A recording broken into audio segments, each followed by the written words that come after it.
Long Games has introduced our very first new rarity in its 5.5 anniversary. Ladies and gentlemen, LLR Icemelda. Langrisser Legend Rare is what they're calling the new rarity. And Imelda has won the popularity vote way back then in CN, which explains her new variation. I don't think people were expecting a new rarity coming from her. A lot of people just speculated a new SP form. From impressive visuals, animations, artwork, her introduction is very powerful indeed, and so is her gameplay. With that being said, let's go check out what she is capable of and how to build her.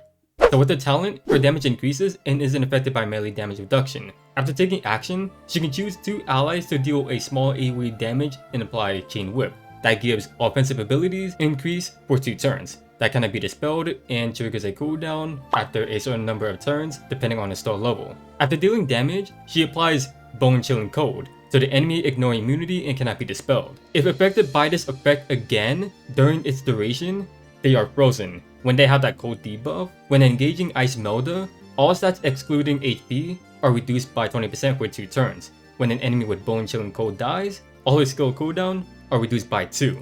That Chain Whip is one of the most powerful offensive buffs any attacker can have because it gives stuff like attack increase, more crit damage, more crit rate, given it is like 10%, but that is quite the value to have. That cold debuff helps to keep her alive by lowering enemy stats, only when they are fighting her, but if she is somehow still alive on the next turn, then she will be guaranteed to freeze them if they still have that debuff. Icemelda is honestly usable at 3 stars, even in PvP. She may not do much damage at like 3 and 4 stars, but her job is to simply shut down the opponents and lock them down with her Thxs, and so her teammates can follow up without having to worry as much. Her best class would be Flyer. You have better movement and better bonds. For the class Mastery Stones, Armor Helmet, HP Instant Defense. Weapon Accessory, HP Instant Skill. With Arena Stones, you want an offensive set. Her best soldiers will be the fairies. They can fly and will do better than the sorceress, since they don't have any requirements. But sorcerers will be better than the fairies in regular content,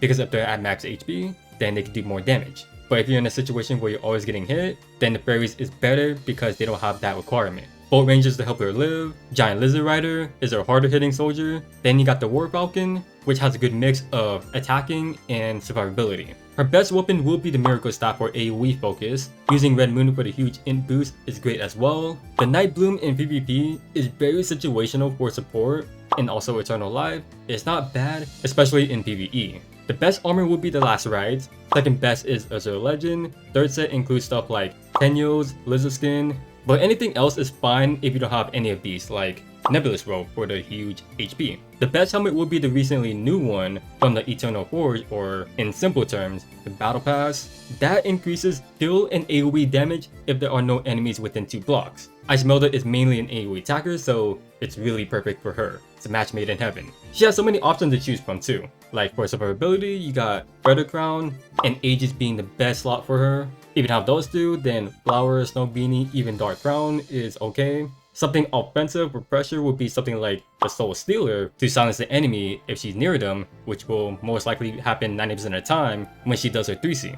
Even the Doomsday as well for the heal block. I didn't mention other stuff like the Tenyos is because Icemelda will hardly be ever next to her teammates. Maybe for stuff like on the first turn if she grabs them for a lucky breeze, but that's really it. It's mostly niche, but I guess in regular content, if you guys plan on using her in there, it's not bad. With the best accessory, you got Vidar's Rose to dispel stuff, you got Holy Ring for the silence immunity, there's also Swordsman for the same reason, but with more bulk.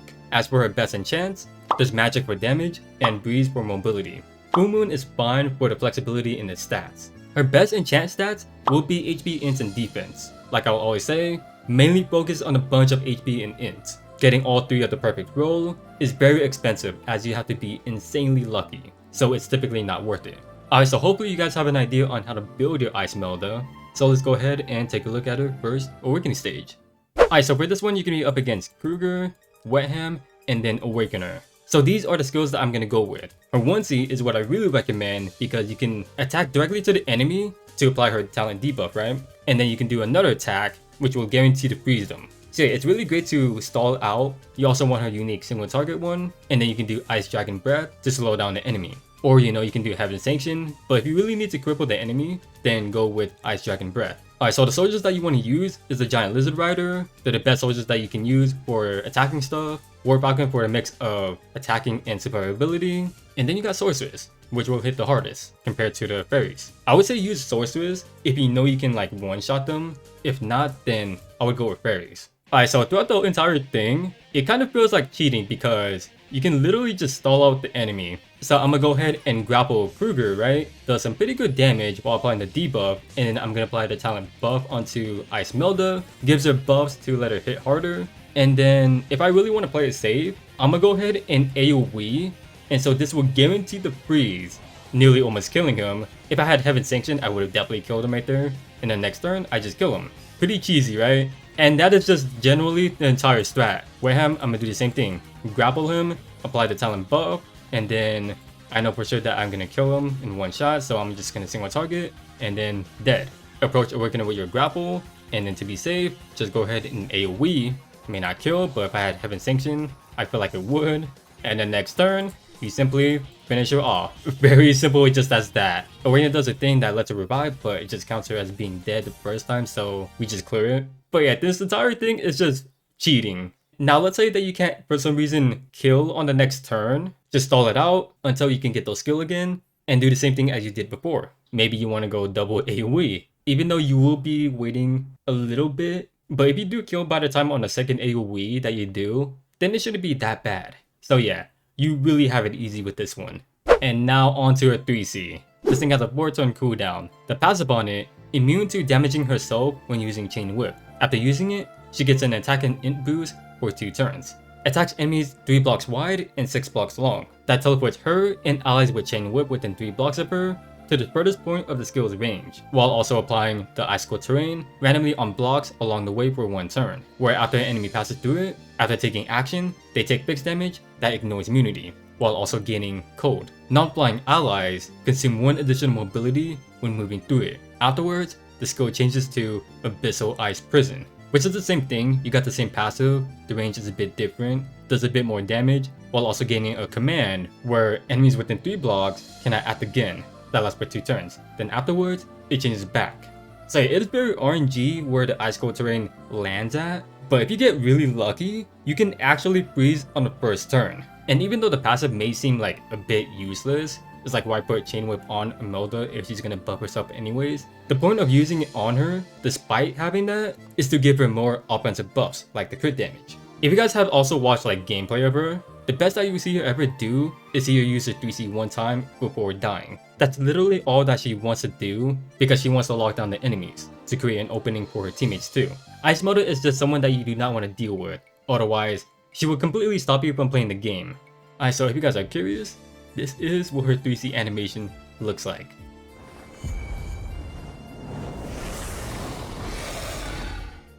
Woo!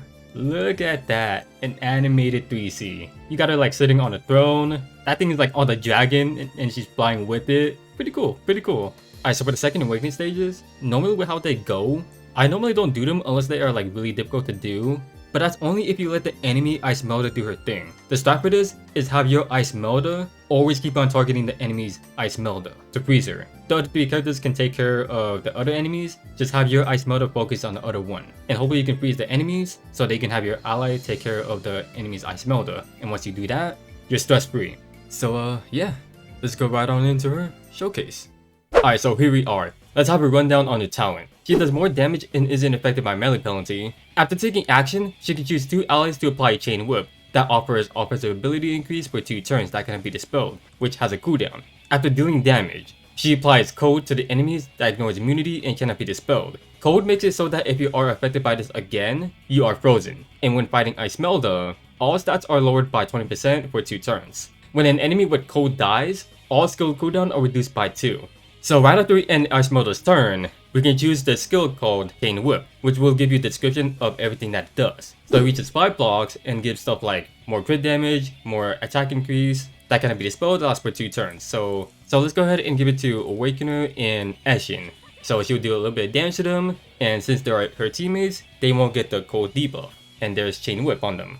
And the interesting thing about this Chain Whip is that if you do combine it with Imelda, like the SR version of Imelda, it actually does override it. So yeah, they can't stack with each other, but the difference between those two is that the SR version gives the mobility increase, but she can only apply on one person. Meanwhile, Icemelda can give Chain Whip to 2 people. And so now the thing with the cold debuff is that literally just any attack that Icemelda does against an enemy, she will apply cold to them. So we'll go ahead and check the description. Basically just tells you what the talent already told you. And so if you hit the same enemy who has that debuff, the next attack that Icemelda does against them will guarantee to freeze them. With the stat thing, it is a bit weird because like it doesn't actively show you like it got dropped. Like I can go all the way back and you can see that this archer has like 1250 attack, and then so when it fights Icemelda, it doesn't get dropped. But I can tell you that it does indeed work. It can actually help Icemelda survive. Even though the game won't show you it, it's like a shadow effect. Like the best way for me to put it is it won't show you on screen, but it does take an effect. It's something that makes you wish that they showed you so you know like what's going on. Also, if the enemy with the cold debuff dies, then her skills go on cooldown. So yeah, it's really nice. Literally anyone on your team can pull it off to help Icemelda stay pretty consistent. So yeah, now her 1C is on the 1 turn cooldown and the skill that we use is fully refreshed. So yeah, we go ahead and attack that enemy. Even though this enemy does have immunity to all debuffs, it did bypass it by applying her talent debuff, but freezing them is entirely a different thing. Because even though it's guaranteed if they have that debuff, we can see that he didn't get frozen, all thanks to his immunity. So yeah, now that you guys know, now you really want to watch out for those healers. Because what that also means is that they can dispel the frozen debuff too. So now if you check out her 1C, as a 4 turn cooldown that reaches 4 blocks long, does small AoE damage to a single target and can choose one of 2 displacement effects. One of them pulls herself to the target that ignores immunity, and when displacing, movement type is considered flying. The second one will pull the target towards her. And so after using this, buff duration does not go down and get active again moving 3 blocks. So by choosing this, we have 1 and 2 options, and we click on it, it basically just tells you everything that we just discussed. So we do click on one of them, we can choose to select the enemy or our teammates. So the lighter blue one will pull her towards the target, right? And so afterwards, you can move 3 blocks and does whatever she wants. And if you go ahead and choose the darker blue one, it will pull the target that she selected towards her. And then afterwards, she can also just do whatever she wants. So it's a really great opening tool for her. Like let's say that she can pull her teammates a bit closer, and the Icemelda moves in on the first turn and create an opportunity for her teammates. So you mostly see stuff like use her act again skill, apply chain whip, and then Icemelda uses her 3C. If we do check out her unique 2C, it's a single target where if the enemy has bone chilling cold, she attacks before the enemy, and melee soldiers can attack with her, and if she kills the enemy, it applies cold to 2 nearest enemies. So yeah, attack priority is pretty strong. It's always really strong. It lets you know that you can be very safe using this option. So after you kill the enemy, 2 nearest enemies get applied. And also the radius on this thing is just pretty much like anywhere on the map. There's no like block radius. It's just like whoever an enemy is the closest, block wise. So yeah, we got one on the archer and we got one on this lava titan. You can also be a bit smart with this because like you can use like something like chain whip on like one random enemy that you want to like guarantee to freeze with, and then you can use your 2C to kill another enemy who is very close, and so afterwards it will actually freeze them. So yeah, pretty neat trick. And so finally onto her 3C. The passive on it, immune to the damage when using chain whip onto herself, and then after using it, she buffs herself up for 2 turns. This thing has a range of 3 blocks wide and 6 blocks long that has a 4 turn cooldown. That also teleports her and allies with chain whip within 3 blocks to the furthest point of the skill range, which will also apply the ice cold terrain effect randomly on blocks for 1 turn, whereas if enemies pass through it, after they take action, they take fixed damage, which bypasses immunity, and they will also get cold. Non-flying enemies will use up an additional mobility when moving by it, and then afterwards, the skill changes. So right now, Ashen and Awakener do have the chain whip buff, and if you do go ahead and check out the skill, you can see that they are highlighted in blue, showing that they will get teleported. So this thing is within 3 blocks, so yeah, they'll still get affected by it, but going past, they don't get affected by it. So let's go ahead and check out what the skill looks like.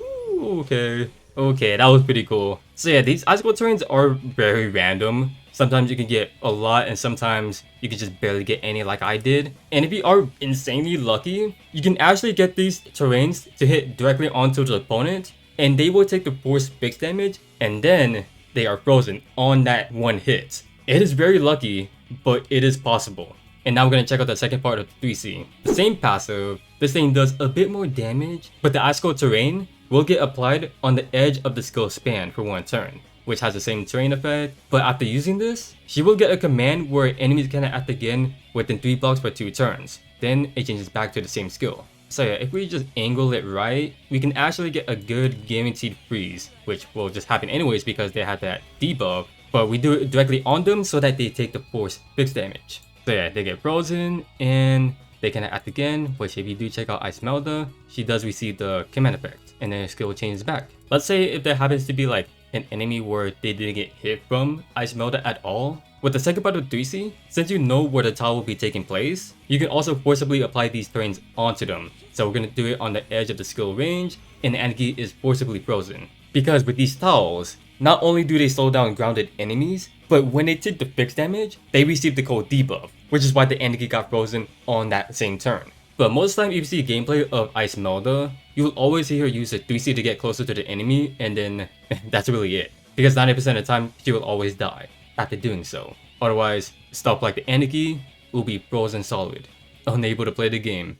So, overall, Icemelda is a force to be reckoned with. She is someone that wants to create an opening for her teammates to follow up because she is able to shut down opponents and also lock them down with her tiles. Like I said, it can be quite rare to see her live far past that role if she does, but if she does, then she will literally stop the opponents from playing the game. The only thing that you gotta really worry about is healers, since they are able to block out those frees. Her chain whip is quite an immense buff to hit harder. It's funny how it's built in as a talent when it was her SR version's 3C, minus the mobility buff, which would have made it broken if that was the case. So yeah, her appearance has definitely made AoE teams function so much more effectively. Always ban healers like Rosencio, and you'll pop off. Especially on small maps too, she is someone that you just really don't want to deal with. So, there you guys have it.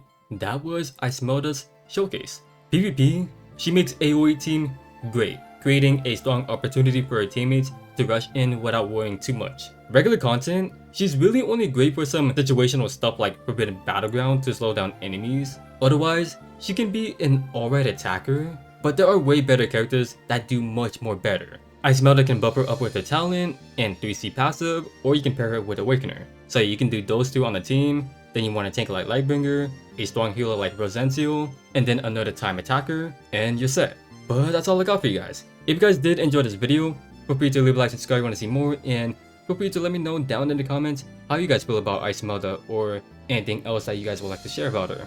So yeah, thanks for watching. Your fellow Z.